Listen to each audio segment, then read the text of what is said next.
But he gave you advice over the years as far as doing the right thing? He really did, and I can remember some of the advice he gave me, and that was going back over his lifetime at the time. And I think he said, always play low key. And just I remember, this was just before was called up into the military. And he said, always make your CO look good. Don't take the credit. In other words, stay back. You'll get it ultimately. And I could write very, very well at the time, technical write. And he said, once they find that, he said, most of them can't write worth a damn. And he was right.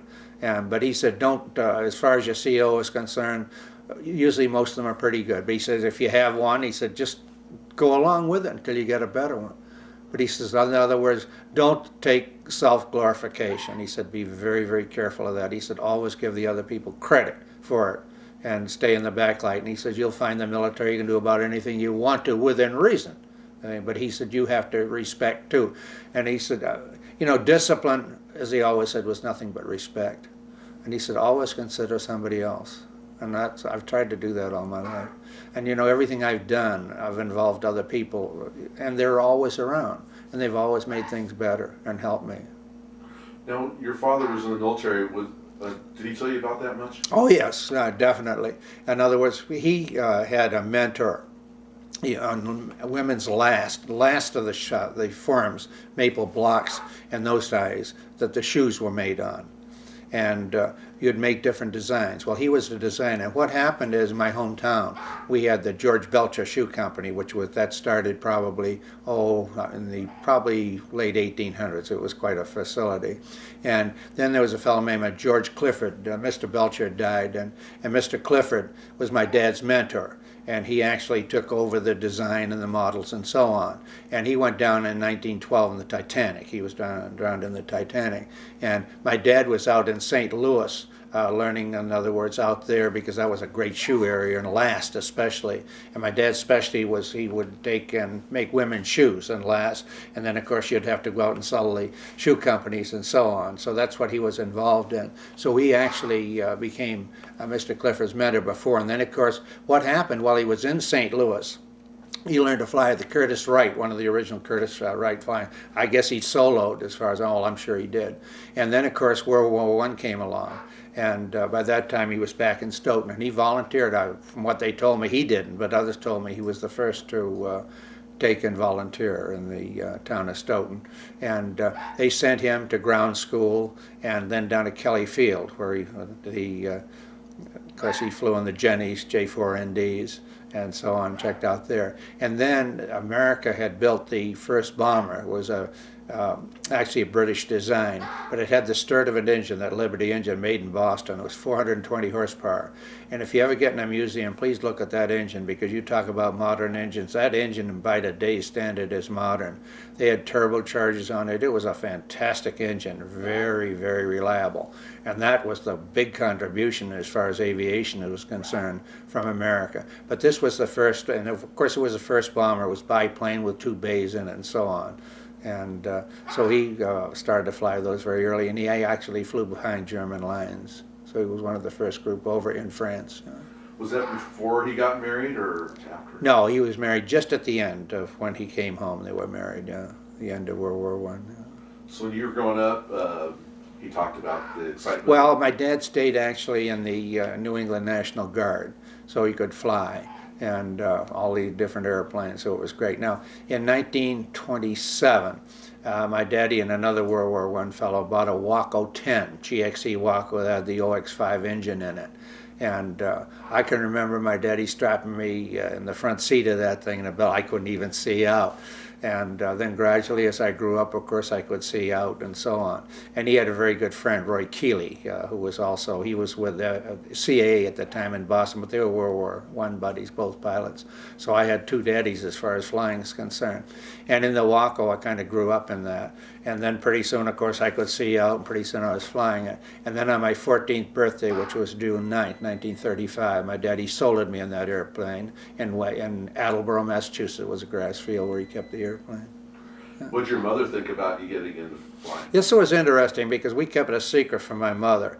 And, she was kind of funny that way, but she never said anything. She never criticized, but she didn't know I was down there doing all the flying. And the day I soloed, my mom came in, and my favorite meal she always made was tripe, pickled tripe and so on. She cooked it just right. It was quite a dinner. Well, anyhow, she had this big dinner because celebrating my solo. And she says, now I have something to tell you. And we had a fellow named Freddie Ames that had an airport in eastern Massachusetts. And she made sweaters and stuff, he and his wife. And she had soloed probably a year earlier. We did not know it. And this was in a Spartan 7. And boy, I tell you, that was a big old biplane. It had a big old right engine. I mean, she just, we were aghast when she pulled that on us. Oh, so she had done all of that. So both of us, and Freddie Ames had kept it a secret. He and my dad were good friends. So. Your whole family was a Navy. Yes, Now, you know so much about the engines and all that. When you were a kid, did you talk about it, or were you interested in that? I started actually a course in automobile engines, but I had a cousin that was like a brother to me, my dad's oldest brother. He was probably 10 years older than I was, and he took aeronautics very, very early, and he went with Pratt & Whitney in 1928 down there, just a fledgling company, and he was with them and up till, I guess 80 some odd years old, and as a consultant he went to every engine they designed through that time. And then later on he built the test cells where they could take and overhaul engines around there, especially the airline engines. I had a tremendous advantage because all the World War II engines, I knew every single one of them, from the little 450 to the 1320, the 1890, and the 2000 engine series, and the big engines as we get up. And so I had a tremendous advantage. And I had permissive leave oftentimes, TDY, back to Pratt & Whitney. So I was way ahead on engines. So that was a tremendous advantage. Now, when you were a kid, were you good at school? Yeah, oh yeah, school was very, very easy. And when I was young, I went to kindergarten like most of the kids. And I had a 5-room schoolhouse that we attended, the Dry Pond Schoolhouse. And always, if you went to kindergarten, a specific kindergarten in school, you always went through the first grade and started in the second. We could sit in the second row and listen to what went on in the third. And probably about a third of the class would take and skip the next grade, the third grade. And then go into the fourth, listen to what went on in the fifth. So it was possible, you see, 3 years there. And I was tall. Gosh, when I was probably 12, 14 years old, I was over 6 feet. I was a skinny guy. I weighed 140 pounds, something like, even less, I guess, in those days. But anyhow, that was the ability we had. You didn't pull the students down to a level. In other words, they could escape, especially, and we had a good teacher always. And then, of course, I was fortunate because I had tutoring at home, excellent tutoring. And by the time I went to school, gosh, I could read, and arithmetic I was fairly good at, and so on. I knew that 12 times 12 was 144 and so on, everything up there by the time I went there. And other kids did too. So it worked out good. I guess like homeschooling, but you still went to school. Did you ever do sports? No, I never had time for sports. I never had time. Now, building these tractors and doing all these things, did you get some kind of a thing from your father that you could build your own, you could create things, that you could invent things? Well, I'd see a need, actually. I didn't ever. I still don't classify myself as an inventor. I never looked at that. And you see a need and you take and correct it. And I think it's innate. I think it's something that you have with you. You can be an engineer and so on all the way through. But if you were strictly an engineer, you'd go by the book. And I think innovation, I think, is great. And either you have it or you don't.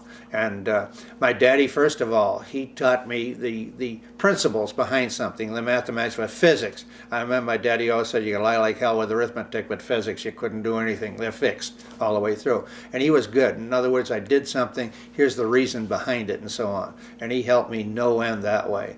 So therefore, when I had a problem, instead of flopping around out here, I would stay in a general area that could be productive. And if I had problems, he was always kind of watching and telling me this and advising. He was always careful. He said, now you want to do it your own way, but maybe this way is better.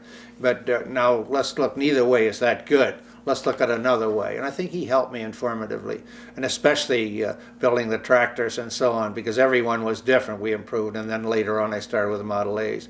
But then, and let's see, that would have been probably 37 or 38. We had to take and rebuild a Waco and recover it and so on. So we took the Waco apart and brought it home. And my grandfather was fantastic with woodwork, and he did the woodwork on it. And Roy Keeley and my daddy was not a mechanic, a licensed mechanic, but help supervise. And when we got through, this was a Waco 10. It had a hand rub finish on it. It was a beautiful, beautiful airplane. 22 10x4 air wheels they found. Roy found a lot of that for me. An OXX6. In other words, the OX5 would turn about 1,400 and the OX double about 1,450. And of course, you had 90 horsepower on the other, but this was actually a good 100 horsepower. Had a millerized overhead and the new advanced Tillotson carburetor and so on. It was just beautiful. And as I say, all hand rub finish. And I learned something on that one. Of course, I did the fabric work. I learned to do it. And on the elevators on it, the elevators had 3 straps that went around on it, and they were the hinges. And what happened was, I did these beautiful hand rub, but it bowed it like this when the fabric pulled. And I was using, instead of light plain fabric, I was using Irish linen. So they had more pull when you put the nitric dope and so on. And it did that. And my God, here was hours and hours of work. And I went to put them on. I had to cut all of that off and redo it. So I always remember that. But it was a beautiful airplane. It really was beautiful when we got through.